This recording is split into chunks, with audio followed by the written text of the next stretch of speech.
Mrs మణిమాధురి. నా పేరు అశోక్ అండి.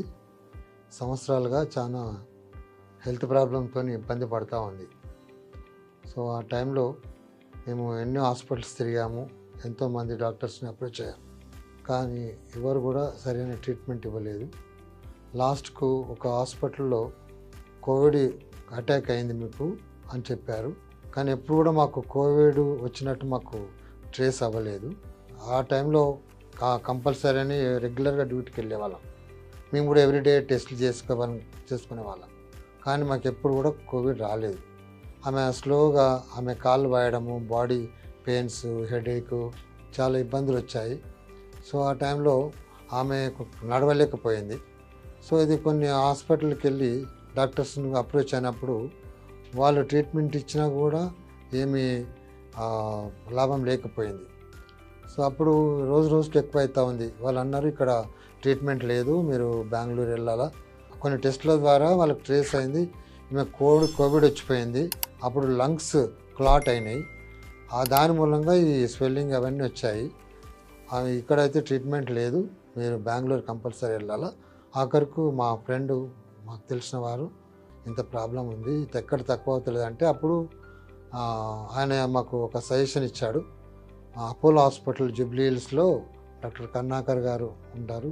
ఆయన హార్ట్ స్పెషలిస్టు, చాలా మంచి డాక్టరు, ఎంతోమందికి ఆయన ట్రీట్మెంట్ ఇచ్చి బాగు చేశారు. సో మీరు ఒకసారి అప్రోచ్ కండి అని చెప్పారు. సో అప్పుడు మేము కర్ణాకర్ రాపోల్ గారిని కలిసాము. సో అప్పుడు డాక్టరు మాకు టైం ఇచ్చి, మాకు అపాయింట్మెంట్ ఇచ్చి ట్రీట్మెంట్ స్టార్ట్ చేశారు. సో ఆ టైంలో ఆయన కూడా అన్ని టెస్ట్లు చేసినప్పుడు నిజమే ఇది కోవిడ్ ద్వారా వచ్చింది, సో చాలా లంగ్స్ క్లాట్ అయినాయి చెప్పారు. సో ట్రీట్మెంట్ చేద్దాము, ఒకవేళ మీ లక్, ఒకవేళ మందుల ద్వారా తక్కువైతే ఓకే, లేదంటే కంపల్సరీ ఆపరేషన్ అన్నారు. పల్మనరీ డాక్టర్ కూడా అప్రోచ్ కమ్మన్నారు. సో రెఫర్ చేశారు డాక్టర్ సంజీవ్ కుల్బే అని. సో ఆ డాక్టర్ని కలిసినప్పుడు ఆయన కూడా ట్రీట్మెంట్ ఇవ్వండి డాక్టర్ అని కర్ణాకర్ గారికి చెప్పారు. సో ఆయన ట్రీట్మెంట్ స్టార్ట్ చేశారు. సో అంతలోపల మా ఆపరేషన్ కంపల్సరీ అంటే, సో ఒక వన్ మంత్ మీరు ట్రీట్మెంట్ తీసుకోండి, దాని తర్వాత ఆపరేషన్ చేద్దామా వద్దా అని అనుకున్నారు. అంతలోపల 1 month ట్రీట్మెంట్ ఇప్పించారు డాక్టర్ కర్ణాకర్ రాపోల్ గారు. సో అప్పుడు మేము ట్రీట్మెంట్ ఇస్తూ ఉన్నాము, ఆయన కూడా ఇంకా మాకు రిజల్ట్ కొద్దిగా వస్తుంది. ఆ టైంలో మేము ఆపరేషన్ కూడా రెడీ అయినాం, ఆమె పరిస్థితి భరించలేక. ఆ టైంలో ఇంకో ఏదో టెస్ట్ చేశారండి. ఆ టెస్ట్ ద్వారా మాకు సో క్లాటింగ్ అనేది తక్కువైతుంది అని వాళ్ళు చెప్పారు. సో చూద్దామని ఇంకొక 1-2 weeks ట్రీట్మెంట్ ఇచ్చారు డాక్టర్ కర్ణాకర్ రాపోల్ గారు. సో అప్పుడు ఆమెకు స్లోగా నయం అవుతూ వచ్చింది, ఆ క్లాటింగ్ ఏదైతుందో అది కరుగుతూ వచ్చింది. 1 week 2 weeks లోపల రిజల్ట్ వచ్చేసి ఆపరేషన్ అవసరం లేదు అన్నారు. అప్పుడు మా సంతోషానికి హద్దులు లేవండి. So really doctor Karnakar Rapol గారికి చాలా వందనాలు, మా ధన్యవాదములు. ఎందుకంటే ఆయన ఇచ్చిన ట్రీట్మెంట్ ద్వారా ఆమె కంప్లీట్ నార్మల్కి వచ్చేసిందంటే ఇప్పుడు మంచిగా నడవగలుగుతుంది, మంచిగా మాట్లాడగలుగుతుంది, డ్యూటీ చేసుకోగలుగుతుంది అండి. సో ఆయనకు మన డాక్టర్ కర్ణాకర్ రాపోల్ గారు అపోలో హాస్పిటల్లో ఉంటారు. సో ఆయనకు మా యొక్క నిండైన వందనాలు, ధన్యవాదాలు. నమస్తే, I'm doctor Karunakar Rapolu, consultant cardiologist, Apollo health city, Jubilee Hills, Hyderabad. Manimadhuri గారు presented with severe pulmonary hypertension, what we call it as chronic thromboembolic pulmonary hypertension because of recurrent blood clots in her pulmonary arteries. She has a tendency in the body to have the recurrent blood clots, so that caused her pulmonary hypertension.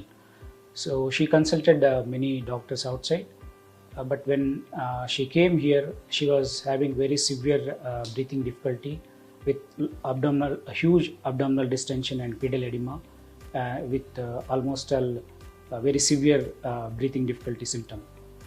We evaluated her and we planned, at one stage we planned for even the pulmonary embolism surgery, but after evaluation with other latest modalities, we found that she doesn't require any surgery.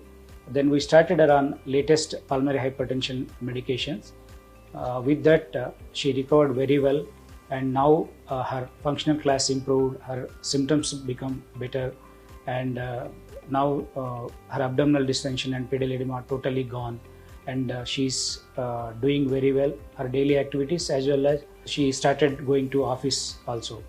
So that is the advantage if you consult the high centers where the proper therapies for pulmonary embolism and pulmonary hypertension, specialized clinics for pulmonary hypertension are there. If you go, if you go there, doctors who are specialists in pulmonary hypertension and pulmonary embolism will identify the problem background and they investigate you with the better latest technologies.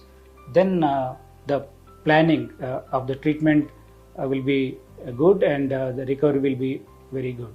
So she is the best example of what best we can do in Apollo for pulmonary hypertension patients and pulmonary embolism patients. Thank you very much.